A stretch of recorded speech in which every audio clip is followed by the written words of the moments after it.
ज्येष्ठ साहित्यिक थोर मातृहृदयी कवी आदरणीय श्रीकांतजी मोरे यांच्या कविता या सामाजिक प्रश्नांचं भान असणाऱ्या अतिशय भावस्पर्शी आहेत. या थोर मातृहृदयी कवीला आपल्या आईची महती गाताना विश्वाचंही भान उरत नाही. समाजाकडे सुद्धा ते आईच्या प्रेमानं पाहतात आणि त्यामुळं अनेक दुःखी, निराधार, बेरोजगार अशा कुटुंबांना त्यांनी मनोरमा परिवाराच्या माध्यमातून आईच्या मायेचा ओलावा दिलाय. अनेक परिवार त्यांनी सक्षमपणे उभे केलेत. त्यांच्या या थोर कार्याची दखल घेऊन अस्मिता विजन सादर करीत आहे त्यांच्याच शब्दात त्यांच्या काही निवडक कविता. म्हणजे मागात उल्लेख केला होता की पाऊस आणि निसर्ग याचं एक जे अतूट नातं आहे तर ते केवळ निसर्गापुरतं मर्यादित नाही. म्हणजे ढग, वारा, धबधबा, पाऊस एवढ्यापुरतं मर्यादित नाही तर ते मनाला सुद्धा त्या पद्धतीने साथ घालणारी अशा पद्धतीची ही कविता. कवी कुठल्या पद्धतीने या निसर्गाकडे पाहू शकतो. कधी कधी सब्जेक्टिव्ह ज्याला आपण म्हणू की अंतर्मन कधी कधी पाहत असतं, कधी कधी त्याचं बाह्यमन त्या पावसाकडे पाहत असतं. आमच्या एका कवी मित्राने म्हटलेलं आहे की कोण आडविला वारा आणि शिळ पाखराची, कोण आडविला वारा आणि शिळ पाखराची, हे आभाळ कुणाचं, हे धरती रे कोणाची. मित्रांनो, कवी कालिदासाचं स्मरण करता करता आज इथं प्रत्येक कवीने आपली एक एक रचना सादर केलेली आहे. अतिशय सुंदर अशा पद्धतीची ही मैफिल आता पुढं चाललेली आहे. आणि मी सुद्धा आता या अनुषंगाने माझाही असा विचार आहे की आपण पावसावरचीच कविता या ठिकाणी आपण सादर करावी. कारण आता हा जो पावसाचा मूड आहे हा असाच पुढं चालला पाहिजे. आणि त्या अनुषंगानं आपल्याला पावसाची कविता कशा पद्धतीने सादर करता येईल ते आपण पाहूया.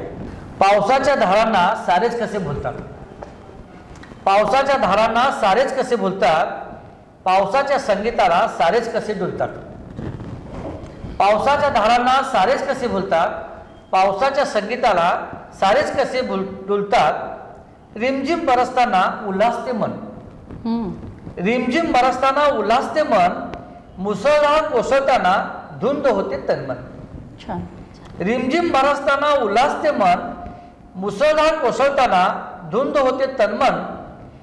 थेंब थेंब पावसाचा, थेंब थेंब पावसाचा चिंब भिजवते अंतर्मनाला. थेंब थेंब पावसाचा चिंब भिजवते अंतर्मन. गाणे मग गाते सारे आसमंत, गाणे मग गाते सारे आसमंत आणि गगन.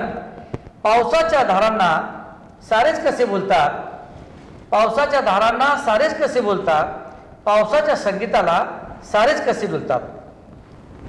गारवणारा असो पाऊस, गारवणारा असो पाऊस, गारांचा असो पाऊस, गडगडणारा असो पाऊस, निसर्गाला झोडपणारा असो पाऊस. पावसाचे कितीही रंग असू द्या, पावसाच्या धारांना सारेच कसे बोलतात, पावसाच्या संगीताला सारेच कसे डुलतात. पावसात तुझे रूपे किती, पावसात तुझे रूपे किती, पावसात तुझे गाणे किती, पावसात तुझे राग किती, पावसात तुझे ताल किती. पावसाच्या धारांना सारेच कसे भुलतात, पावसाच्या संगीताला सारेच कसे डुलतात, पावसाच्या संगीताला सारेच कसे डुलतात. मित्रांनो, सगळ्यांच्या पावसाच्या कविता या अनुषंगाने मला वाटतं एकत्रित झालेल्या आहेत. पावसाची सगळी रूपं त्या ठिकाणी आपण पाहिलेली आहेत.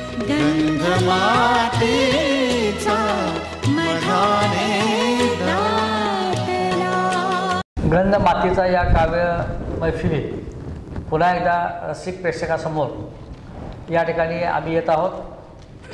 या निसर्गपर कविताबरोबरच आपण मानवी भावभावनांचा आविष्कार, कवीचं मन हे जो न देखे रवी ते देखे कवी, हे आपल्याला सर्वसामान्यपणे माहितीचं आहे. तर एवढं अवखळ असं मन असतं, कधीकधी मनाचे झोके एवढे उंच असतात आणि कुठं मन कसं जाईल काही सांगता येत नसतं. त्यामुळे किती प्रकारच्या कविता या कवी मित्रांकडून आपल्यासमोर येत असतात.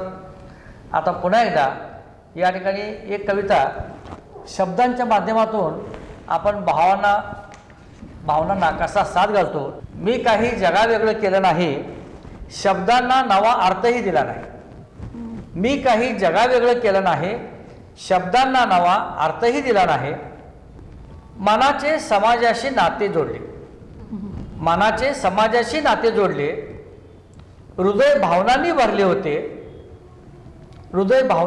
होते, ते थोडे मोकळे केले होते. छान. मी काही जगावेगळे केले नाही, शब्दांना नवा अर्थही दिला नाही. तुमच्याशी थोडं बोलायचं होतं, मन धुंदीत नादात आज नव्हते. मी काही जगावेगळे केले नाही. हरवतो माझ्यात मी कधी मध्यानी चांदण्या भेटतात कधी. मी जगावेगळं काही केलं नाही, शब्दांना नवा अर्थही दिला नाही. छान. देवालाही जुमानत नाही कधी. जे लिहिलं ते मनमुक्त लिहिलं, न नाचता मोकळेपणे लिहिलं. संवेदनांनी भाव जे टिपले, मनाविरुद्ध काही मी केले नाही. छान. मी काही जगावेगळे केले नाही, शब्दांना नवा अर्थही दिला नाही. मित्रांनो, आपण शब्दाच्या माध्यमातून कविता सादर करतो आणि समारोपाकडे येत असताना मी एक कविता आपल्या रसिक प्रेक्षकांसाठी सादर करतोय की माणसाचं नशीब असो किंवा आणखीन जला सजीव ज्याला आपण म्हणू त्याचं नशीब असो, आणि आत्मकथेमध्ये आपण निर्जीव वस्तूसुद्धा आपल्याशी बोलत असतात. हातात चार फुले आहेत, कोणास ठाऊक देवीच्या मूर्तीवरती त्यांचं निर्माल्य होणार आहे की समाधीवरून वाऱ्यासोबत भरकटत जाणार आहे. बोलताना चार शब्द सहज येतात, कोणास ठाऊक कोणाच्या हृदयात घर करतात की धडधड वाढवून हृदयाचे तुकडे करतात. नावाने नाव भलवीत असतो, कोणास ठाऊक दोन किनारे जुळवीत असतो की दोन दिलांना एकमेकापासून दूर नेत असतो. छान. विचारांचे डोस सर्वच जण पाजतात, कोणास किती समजतात. कोणाच्या डोक्यात वादळ निर्माण करतात, कोणाच्या मनात ज्वालामुखी उद्रेक करून पाहतात. विचारांचे डोस कोणास किती समजतात, कोणाच्या मनात ज्वालामुखी उद्रेक पावतात. कोण संन्यासी होऊ शकतो तर कोण मौनी बाबासो होऊ शकतो. बाराखडीतून शब्द जन्मतात, वाक्य होतात. आपण पाहिले एवढ्या कविता या बाराखडीतून आलेले. रंगमंचावरचे शब्द डायलॉग होतात. तर काही कवितेत काव्य बनवून कवी सहाय्य करतात, कादंबरीत भाव बनतात, गीतेत श्लोक होतात, अभंगामध्ये ओव्या होतात. छान. आणि ज्ञानेश्वरीचे पसायदानही होऊ शकतात. दोन मनांची नाती जोडणारे काही शब्द असतात, तर दोन मनांची नाती तोडणारेही काही शब्द असतात. कापसाची सूत बनते, सुताचे कापड होते. काही कापडाच्या नशिबी देवीची ओटी भरण्याचं भाग्य लागतं, तर काही कापडाच्या नशिबी आपण कफन होण्याचं भाग्य लागतं. ज्याचं त्याचं नशिबाचा हा भाग आहे. काही खिडक्यांचे सुंदर पडदे होतात, काही साड्या होऊन आमच्या भगिनींची त्या ठिकाणी द्रौपदीची जशी वस्त्रानं होताना श्रीकृष्णानं त्या ठिकाणी मदत केली, तर असंही भाग्य या कापडाच्या पदरी येत असतं. पंचे होऊन मंगलकारी कामास येतात, देवघरामध्ये सोहळे होतात, झेंडे स्वातंत्र्य होतात आणि स्वातंत्र्याचा झेंडा होऊन रणांगणी कधी कधी मृत्यूच्या दारातही फडकत असतात, तर कधी क्रांतीचा रंगही घेऊन येत असतात. म्हणजे एकच कापड पण अनेक पद्धतीने आपल्या जीवनामध्ये येऊ शकतं आणि काही निषेधाचा काळा रंगही घेतात. तर काही एव्हरेस्टवर विजय पताका होतात. नमस्कार. अस्मिता विजयन चॅनलच्या सर्व रसिक प्रेक्षकांचं मी आजच्या या गंध मातीचा या कार्यक्रमाच्या माध्यमातून स्वागत करतो. एखाद्याला हिरा आणि कोळसा यातला फरक समजून घ्यायचा असेल तर त्याला तो पारखी लागतो. पारखी व्यक्तीच हिऱ्या आणि काचेतला फरक ओळखू शकते आणि कोळशाच्या खाली सापडलेला कार्बन हा हिरा आहे का नाही तेही सांगू शकतं. करेक्ट. तर तशा पद्धतीच्या संपूर्ण महाराष्ट्राच्या असेल, देश पातळीवर असेल, साहित्याचा धांडोळा घेण्याची क्षमता डॉक्टर द भोसले यांच्याकडे आहेत. म्हणून ते मार्गदर्शक आमच्या या परिवाराचे आहेत. त्याचा आम्हाला सार्थ अभिमान आहे. मराठी साहित्याच्या माध्यमातून मराठी साहित्य, मराठी भाषा विस्तार याचं जर बघितलं तर आपल्या देशामध्ये गेले लीळा चरित्राच्या माध्यमातून आपण जर त्याचा पाठीमागे गेलो तर फार काय वर्षाचा इतिहास आम्हाला सापडत नाही मराठीच्या बाबतीमध्ये. 12व्या शतकामध्ये लीळा चरित्र असतील, त्यानंतर श्रीधर चक्रस्वामी असतील, असे अनेक मुद्दे त्या ठिकाणी येतात. आणि अगदी अलीकडच्या कालावधीमध्ये आपण नंतर मग ज्ञानेश्वरी, भावार्थ, दीपिका ह्याचा सर्वच उल्लेख करत गेलो. परंतु याच्या आधी मराठी भाषेवरती जगातल्या अनेक भाषांचा संस्कार झालेला आहे. विशेषतः आपण बघितलं की 16व्या शतकामध्ये ज्यावेळेला रेनेसान्स ज्याला आपण म्हणू, तर रेनेसान्स म्हणजे काय, तर रेनेसान्स म्हणजे मनामध्ये काही प्रश्न निर्माण होणं, अवेकनिंग, रायझनिंग. मनामध्ये काही समाजामध्ये जे काही चाललेलं आहे, ब्रिटन असेल, आजूबाजूचे युरोपियन देश असतील, ग्रीक, जर्मन, लॅटिन, फ्रेंच या सर्व भाषेच्या माध्यमातून जे साहित्य उदयाला आलं त्याला युरोपियन क्लासिक्स असं आपण म्हणतो. या सर्वांचा मोठा एक संस्काराचा भाग मराठी साहित्यामध्ये तात्यासाहेब वि.वा. शिरवाडकर जे ज्ञानपीठ पुरस्कार विजेते आहेत, विंदा करंदीकर असतील, पु ल देशपांडे साहेब असतील, अशा अनेकांच्या माध्यमातून या मराठी साहित्याचं जे आपण पाहतोय रूप आज, ते या सर्व पाश्चात्य भाषा असतील, विविध देशातल्या भाषा असतील, त्याच्या माध्यमातून आमच्या पुढं आलेलं आहे. आणि मग निश्चितपणे कवितेवर त्याचा संस्कार झाला का, तर निश्चितपणे झालेला आहे. कारण साहित्य म्हटलं की मग ते कथा आली, कादंबरी आली, नाट्य आलं, ललित लेखन आलं, पुराण आले, वेद आले, सर्व प्रकारचं साहित्य आहे. अभंग आमचे आले की जे कधीही भंग होत नाहीत. या साहित्याचा जर विचार बघितला तर साधी एक व्याख्या केली की क्विंटेन्सन्स ऑफ सोसायटी. क्विंटेन्सन्स ऑफ सोसायटी म्हणजे काय, तर समाजाचं सार म्हणजे साहित्य आहे. आणि मग समाजाचं सार जर साहित्य असेल तर समाजातले सुखदुःख असतील, समाजातल्या वेदना असतील, समाजाच्या प्रत्येक घटकाची भूमिका या साहित्यामध्ये येणं अपेक्षित आहे. म्हणून आपण म्हणतो संवेदनशील जो साहित्यिक असतो, कवी असतो, तो निश्चितपणे शेतकऱ्याच्या आत्महत्या कव्हर करतो, तो निसर्ग कव्हर करतो. निसर्गामधून सुद्धा मला प्रेरणा मिळतात. वर्सवर्थने म्हणलेलं आहे, one impulse from the vernal wood may teach you more of man, moral evil and all of good. म्हणजे निसर्गामधला एक साधा क्षण, एखादी साधी गोष्ट ही आम्हाला खूप काही संतापेक्षा जास्त शिकवून जाते.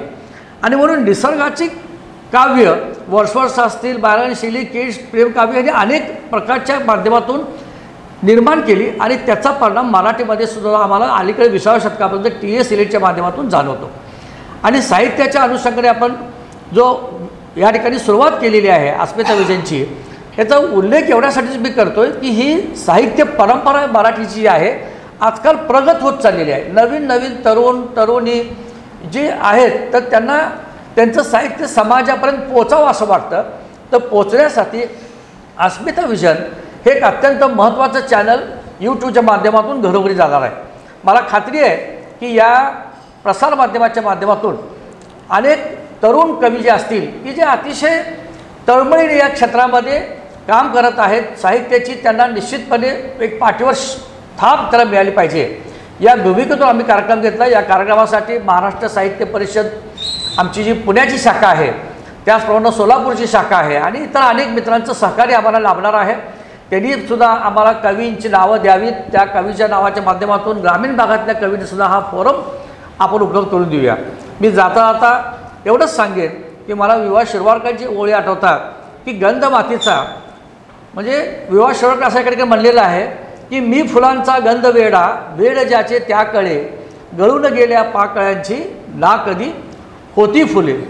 म्हणजे गंध मातीचा जो आहे तो माणसाच्या जीवनाचा एक अविभाज्य घटक आहे. ज्या मातीतून आम्ही जन्मतो त्या मातीतूनच आम्हाला जायचं आहे. म्हणून मातीची नाळ ही आमची कधीच सुटत नाही. पंडित जवाहरलाल नेहरू गेल्यानंतर त्यांनी सांगितलं होतं की माझी जी राख आहे, माझी इच्छा आहे की ती गंगा नदीमध्ये सोडावी, माझी इच्छा आहे की ती समुद्रामध्ये जावी, माझी इच्छा आहे की ती भारताच्या विविध कानाकोपऱ्यापर्यंत जावी, कारण ज्या मातृभूमीनं, ज्या भूमीने मला घडवलेलं आहे, मला जन्म दिलेला आहे, त्या भूमीमध्ये मी परत तेवढ्याच एकरूपतेने मिसळलं पाहिजे, ही जी कल्पना पंडित नेहरूंची होती ती आपल्याला या ठिकाणी सांगून जाते. आणि जाता जाता गंध मातीच्या या कार्यक्रमाची सुरुवात म्हणून पावसावरची एक कविता मी या ठिकाणी सादर करणार आहे. वादळाकडून वेगवान धुंदी घ्यावी, वादळाकडून वेगवान धुंदी घ्यावी, सागराकडून अखंड वाहने घ्यावे. वादळाकडून वेगवान धुंदी घ्यावी, सागराकडून अखंड वाहने घ्यावे, सूर्याकडून नित्यक्रम घ्यावा, चंद्राकडून शीतलता घ्यावी. सूर्याकडून नित्यक्रम घ्यावा, चंद्राकडून शीतलता घ्यावी, रात्रीकडून उद्याची स्वप्ने घ्यावी, रात्रीकडून उद्याची स्वप्ने घ्यावीत, दिवसाकडून श्रम सामर्थ्य घ्यावेत. रात्रीकडून उद्याची स्वप्ने घ्यावीत, दिवसाकडून श्रम सामर्थ्य घ्यावीत, वाऱ्याकडून दिशा घ्यावी, वाऱ्याकडून दिशा घ्यावी, ताऱ्याकडून प्रकाश किरणे घ्यावी. वाऱ्याकडून दिशा घ्यावी, ताऱ्याकडून प्रकाश किरणे घ्यावीत, खडकाकडून शोषिकता घ्यावी, खडकाकडून शोषिकता घ्यावी, जंगलाकडून उदारता घ्यावी, खडकाकडून शोषिकता घ्यावी, जंगलाकडून उदारता घ्यावी, फुलाकडून सुगंधी मन घ्यावे, फुलाकडून सुगंधी मन घ्यावे, मानवाकडून माणुसकी घ्यावी, देवाकडून सतत कर्म करीत राहावे हेच घ्यावे. चुका करणे मनुष्य धर्म आहे, चुका टाळणे शिकायला निसर्ग जवळ करावा, चुका टाळणे शिकायला निसर्गाला जवळ करावे, चिंतन करावे, ध्यान करावे, मानवी मनाला असेच जपावे, मानवी मनाला असेच जपावे. आपण पाहतोय की गंधमातीचा हा वर्षभर आमच्या वेगवेगळे रूप घेऊन येणार आहे. पावसाळ्यातला गंध वेगळा आहे, हिवाळ्यातला गंध वेगळा आहे, उन्हाळ्यातला गंध वेगळा आहे. असं नाही आहे की गंध हा फक्त पावसाळ्यात पहिल्याच पावसाला येणार आहे. त्यामुळे वर्षभर या निसर्ग ऋतूप्रमाणे याचे गंध बदलते जाणार आहेत. ते पावसाची एक कविता भोसले तुमच्या अध्यक्षेखाली मी आता घेतो. पावसाच्या धारांना सारेच कसे बोलतात, पावसाच्या धारांना सारेच कसे बोलतात, पावसाच्या संगीताला सारेच कसे डोलतात. पावसाच्या धारांना सारेच कसे बोलतात, पावसाच्या संगीताला सारेच कसे डोलतात. रिमझिम बरसताना उल्हासते मन, रिमझिम बरसताना उल्हासते मन, मुसळधार कोसळताना धुंद होते तन्मन. रिमझिम बरसताना उल्हासते मन, मुसळधार कोसळताना धुंद होते तन्मन. थेंब थेंब पावसाचा चिंब भिजवते अंतर्मन, थेंब थेंब पावसाचा चिंब भिजवते अंतर्मन. गाणे मग गाते सारे आसमंत, गाणे मग गाते सारे आसमंत आणि गगन, गाणे मग गाते सारे आसमंत आणि गगन. पावसांच्या धारांना सारेच कसे बोलतात, पावसाच्या संगीताला सारेच कसे डुलतात.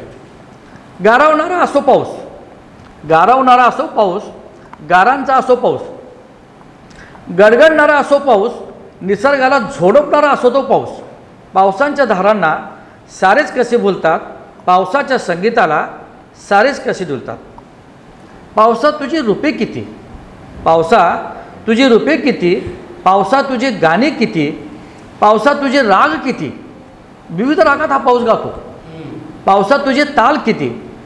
पावसाच्या धारांना सारेच कसे बोलतात, पावसाच्या संगीताला सारेच कसे डुलतात. धन्यवाद. या ठिकाणी जो रंगपंचमीचा सण आहे तो सण साजरा करत असताना संपूर्ण उत्तर प्रदेश असेल, महाराष्ट्र असेल, संपूर्ण देशभर आमच्याकडे श्रीकृष्णाचे हजारो रूपं त्या ठिकाणी आहेत. आणि म्हणून मला लहानपणीची एक गोष्ट आठवते की आम्ही लहान असताना रंगपंचमीच्या दिवशी आई तामणामध्ये गुलालाचा रंग करायची आणि त्यामध्ये बाळकृष्ण जो आहे तो त्यामध्ये बुडवून ठेवायचे. आणि तो बाळकृष्ण बुडवून ठेवायची जी भूमिका होती आणि ती म्हणजे रंगपंचमी. आणि मग 4 रंगाचे शिटोडे आपल्या काळाला लावायचे. तर ही जी भूमिका आहे ती मला काल लक्षात आल्यानंतर मी त्या अंगाने एक छोटीशी रंगपंचमी ती कविता या ठिकाणी सादर करतो. तुझ्या गाली रंग कसा हा खुलला, तुझ्या गाली रंग कसा हा खुलला, तुझ्या खळीतून रंग कसा ओसंडला. तुझ्या गाली रंग कसा हा खुलला, तुझ्या खळीतून रंग कसा ओसंडला.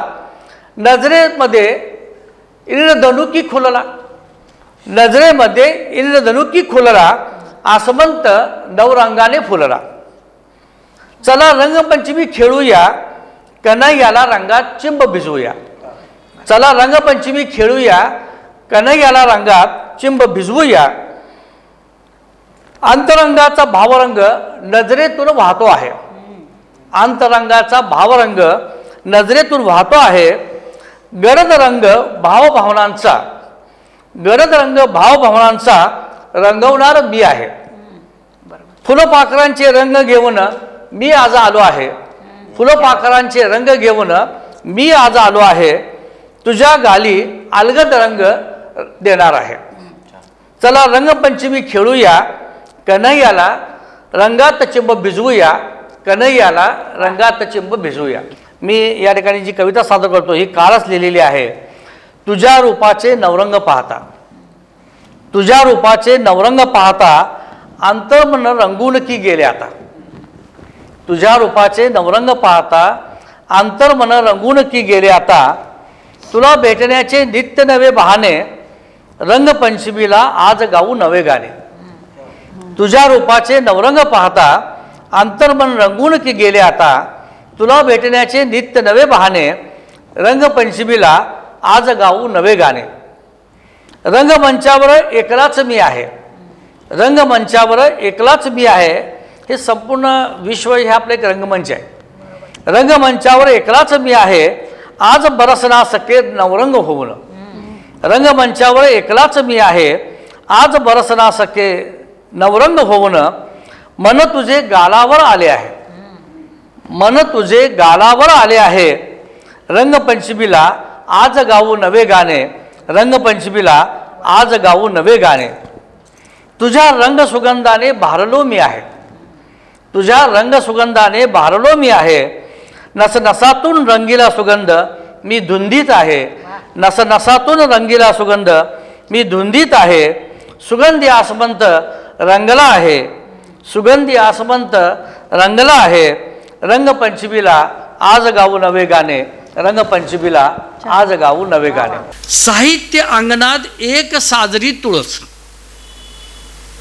साहित्य अंगणात एक साजरी तुळस, शांताबाई तिचे नाव. साहित्य अंगणात एक साजरी तुळस, शांताबाई तिचे नाव. रूप साजस लोभस भारी, रूप साजस लोभस भारी. टपोरे कुंकुम मुद्रा सदैव हासरी. साहित्य अंगणात एक साजरी तुळस, शांताबाई तिचे नाव. रूप राजस लोभस भारी. टपोरे कुंकुम मुद्रा सदैव हासरी. डोईवर पदराचे आभूषण जरतारी. आणि ते स्वतः शांताबाई काय म्हणतात बघा, की दुःख समंजस माझे नाही फिरवली द्वाही. किती मोठा अर्थ आहे. दुःख समंजस माझे, माझं दुःख समंजस आहे. जीवनामध्ये मी स्वतः म्हणतो की वेदनेशिवाय जीवन नाही. ज्याला वेदना नाही तो जीवन जगूच शकत नाही. दुःख समंजस माझे नाही फिरवली द्वाही. कधी आले कधी गेले मलाही कळले नाही. दुःख समंजस माझे नाही फिरवली द्वाही. कधी आले कधी गेले मलाही कळले नाही. एकीकडं एवढं म्हणजे आत्म ज्याला आपण म्हणू एक आलेली फिलॉसॉफी आहे. सब्जेक्टिव्हिटी आणि ऑब्जेक्टिव्हिटी हे दोन प्रकार साहित्यामध्ये असतात. आणि सेन्सिबिलिटी, असोसिएशन ऑफ सेन्सिबिलिटी आणि डिसअसोसिएशन ऑफ सेन्सिबिलिटी ह्या अनेक थिअऱ्या ह्याच्यामध्ये मांडत असताना आपण पाहतो की शांताबाईंच्या काव्यामधून, शांताबाईंच्या कादंबऱ्यातून, कथामधून आणि गीतामधून ही फिलॉसॉफी पदोपदी त्या ठिकाणी आलेली आहे. प्रत्येक मानवाचं जे जीवन आहे हे आनंदाने आपण जगलं पाहिजे. हास्यरस कुठला रस नाही असं नाही. जसे सौंदर्य सबनीस साहेबांनी उल्लेख केला आहे तसे 9 रस हे आपल्या कवितेचे आहेत, आपल्या काव्याचे आहेत. आणि त्या प्रत्येक रसाचा उल्लेख मात्र शांताबाईंच्या वेगवेगळ्या गीतांमधून आलेला आहे. आम्ही कॉलेजला असताना ते गाणं नेहमी म्हणायचो, पण मला कधीच माहीत नव्हतं लाखे साहेब तुमचं हे पुस्तक वाचल्यामुळं कळलं ते मला. ही चार तुरू तुरू ही चाल तुरु तुरु उडती केस भुरू भुरू डाव्या डोळ्यावर बट्ट ढळली जशी मावळत्या उन्हात केवड्याच्या बनात नागिन सळसळली ही चाल तुरु तुरु उडती केस भुरू भुरू डाव्या डोळ्यावर बट्ट ढळली जशी मावळत्या उन्हात केवड्याच्या बनात नागिन सळसळली इथं कुणी आसपास ना डोळ्यांच्या कोणात हासना तू जरा माझ्याशी बोल ना ओठांची मोहर खोल ना तू लग बग जाता मागे वळून पाहता वाट पावलात अडखळली जशी मावळत्या उन्हात केवड्याच्या बनात नागिन सळसळली पदर चाचपून हातानं ओठ जरा दाबीशी दातानं हा राग जीव घेना तुझा होता ग बहाना आता माझी मला हुन कळली जशी मावळत्या उन्हात केवड्याच्या बनात नागिन सळसळली